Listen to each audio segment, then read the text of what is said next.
સાબરકાંઠા હિંમતનગર ગ્રામ વિસ્તારમાં તસ્કરો બન્યા બેફામ. નરોડા ગામમાં આવેલ મહાકાલી મંદિરમાં ચોરીની ઘટના બની છે. તસ્કરોએ મંદિરનું તાળું તોડી દાનપેટીમાંથી ચોરી કરી છે. 25,000ની મતાની રોકડ રકમ તેમજ સાઉન્ડ સિસ્ટમની ચોરી કરી છે. મંદિરમાં ચોરીની ઘટનાને લઈ ગ્રામજનોમાં રોષ ફેલાયો છે. પોલીસના પેટ્રોલિંગ ઉપર અનેક સવાલો ઉઠી રહ્યા છે. Report by Jitendra Solanki.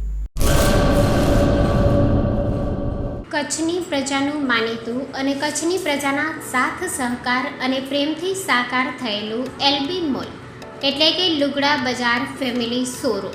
અમારું address Bhuj branch, Anam ring road, Bhuj, Kutch. Mobile number 8980413537. Mandvi branch, Nandanvan society, Mandvi, Bhuj highway, market યાર્ડની બાજુમાં, માંડવી, કચ્છ. Mobile number 6353695514. નોંધ: રવિવારે આખો દિવસ શોરૂમ ખુલ્લો રહેશે.